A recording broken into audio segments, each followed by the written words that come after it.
So you were telling me about the cheese tasting. Yep, we do them. So we do them seasonally. We start round about Memorial Day weekend, and we run usually until sometime close to Columbus Day.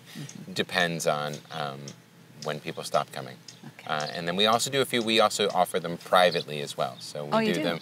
Yeah. So sometimes we get groups of folks that can't conform to the exact schedule, but if The nonconformists. they're not conform. A lot of times, actually, we've done it a few times for. Well, oftentimes it's a wedding party. People are in town for a wedding, Yes. and they're looking for things for their visitors to do, and it's a nice activity for at least part of a day to come over here and So, do that. so they come here for those particular times. You don't go to their No, locations. they come here. Okay. We do we give them a brief little tour of the farm, and then we talk about our process and our cheeses, and they get a chance to taste everything. And usually we always include a few things that you can't get if you're not here. So a little bit of an incentive. yeah, You're incentivizing. well, something to make it special. Right, that does make it special. And so, do you pair with the wine? Do you have a relationship with any kind of a vineyard? on No, the so that's vineyard? Chilmark's a dry town, so Okay. that's a little bit of a sense.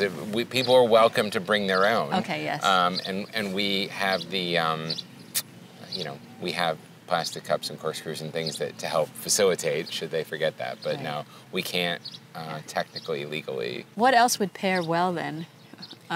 So Wine I was aside, with a nice piece of cheese. So it depends on the cheese, like anything. So you have different cheeses pair with different things. So in front of us we have the Proof Rock, and I usually like to recommend that paired with a funky Belgian style, like a Trappist ale.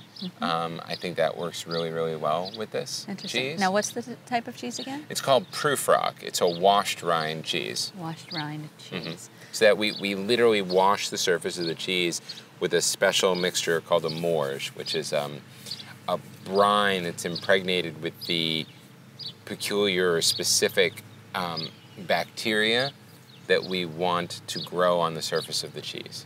And so we wash the surface to encourage the growth of that bacteria. Okay, so that's why you have that particular cheese paper. It's Right, because because- of the living organism that it Right, is. the bacteria, it wants that paper. It allows the bacteria to grow, but not grow uncontrollably. Right. Which obviously is, as with many things about cheese, you want it to be just right. You want enough, but not too much. Yeah. Now, how did you get into this? Now, you do this business with your wife. Yes. And it's the two of you, and then you have a staff of helpers. But was it the two of you who germinated this whole idea together, or was someone a farmer already? Well, or? no. There was no history of there was no family history of farming, and we had a prior career unrelated. And when that sort of reached a point where I left my job and had to take 6 months off, a gardening leave, they say. A gardening leave. A gardening leave. And we were working in the UK, and that's what they call it over there.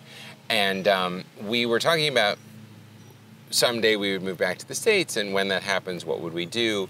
And we talked about we had a beautiful garden that we really loved in London, and we talked about the idea of having a small farm, maybe more of like what you might call a gentleman's farm, with some pretty vegetables, maybe a family cow. We had been coming to the vineyard during the summer and having our respective families coming here to visit us rather than spending our summers sort of traveling all over the country to visit people. Did you have a home here at the time, or were you renting? We were renting. Okay, so you rented and you had all your family come here. This was just a nice spot to get together when you were living in London. And we wanted our kids were in English schools, and we wanted them to have a little bit of American culture.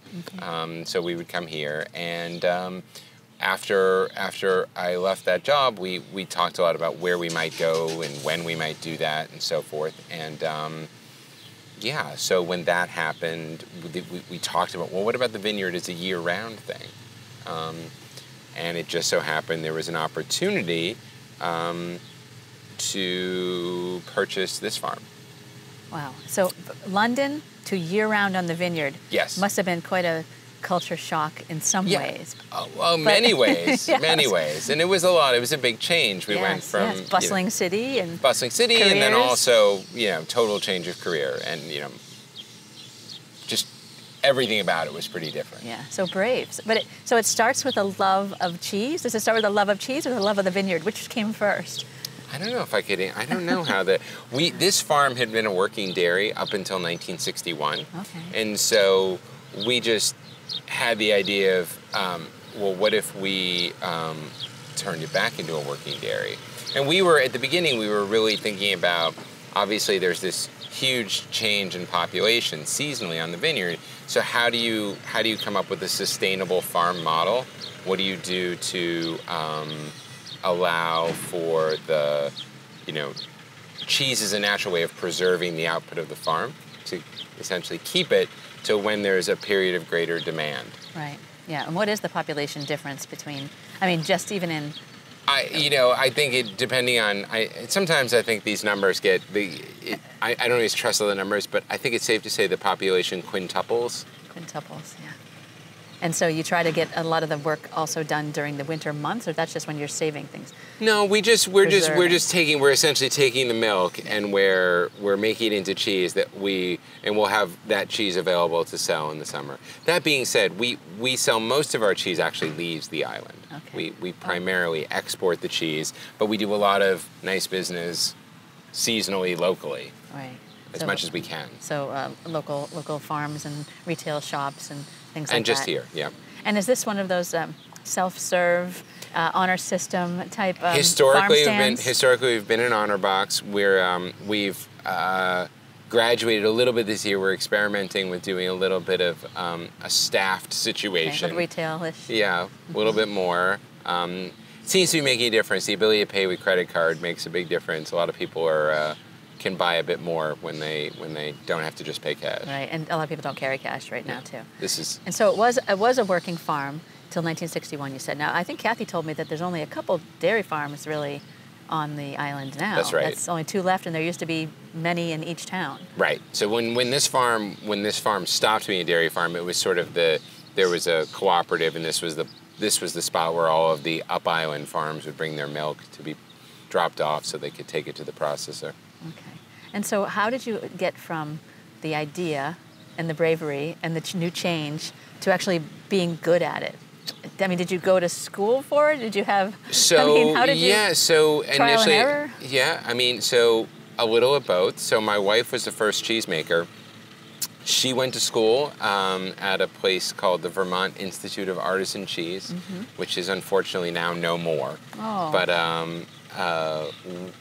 So she was the first cheesemaker.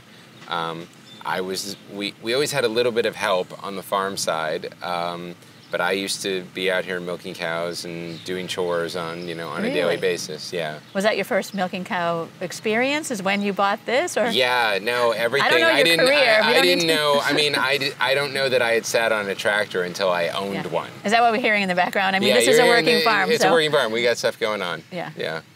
Interesting. And so she was the first cheese maker. She was the first cheesemaker.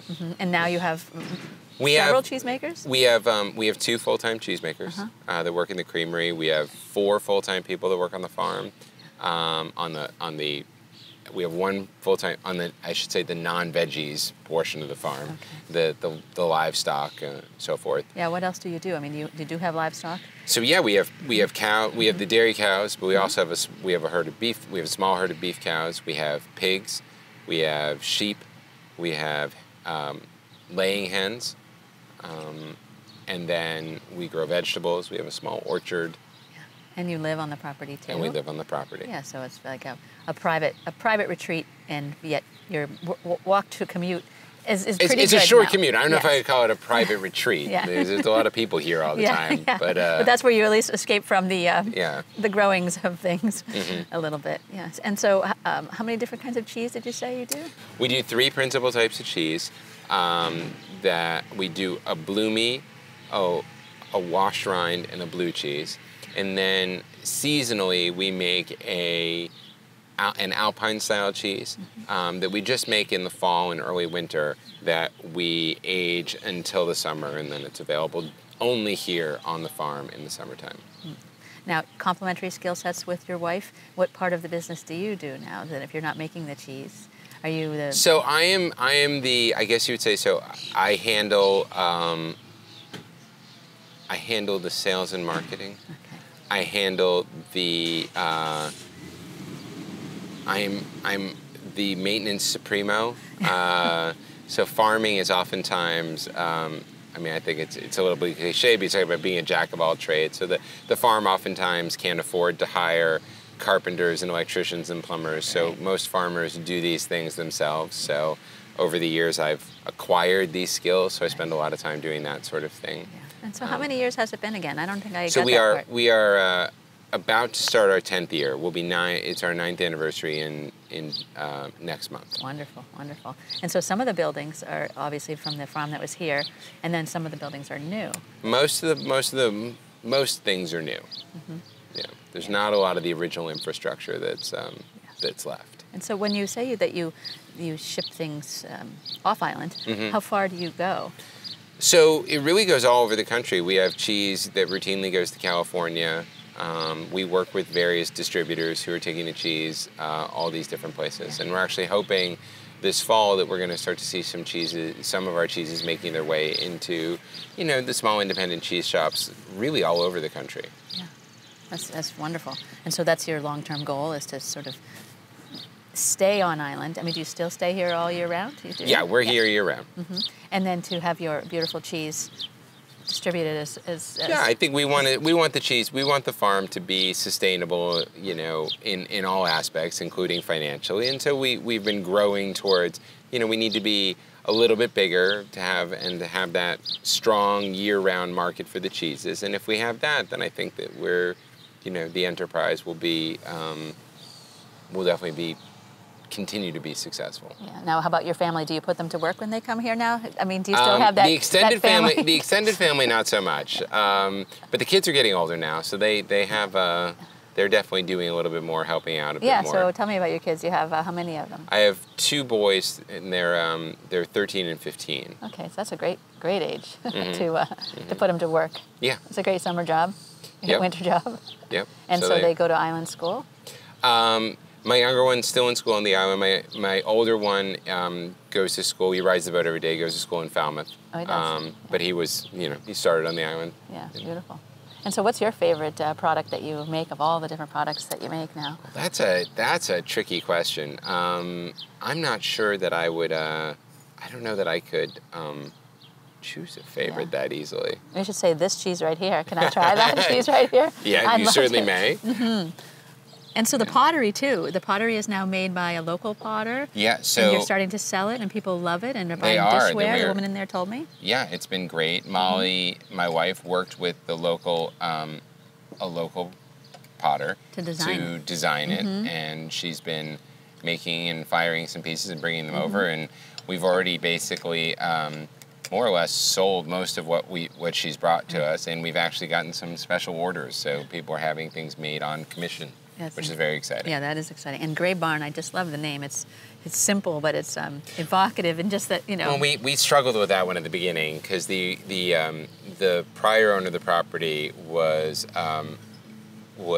very attached to his name of the farm. And did not made it clear that he wasn't selling the name of the farm when he sold the property. Okay.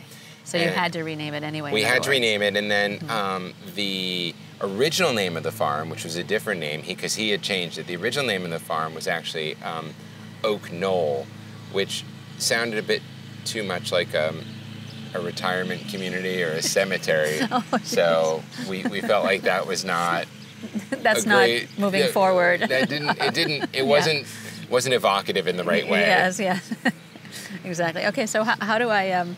However and you do you like ever it. pair this with anything like, I don't know, figs or marmalades or just? We do. We have we bring in some really lovely little jams and marmalades that we work with. We don't work.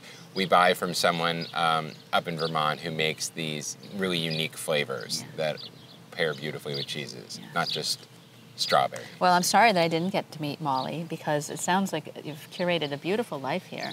Yeah. And let's try that cheese. Sure. And Help I'm yourself. sure. And so one of these, like this? Yeah, like that. You can take a cracker if you like.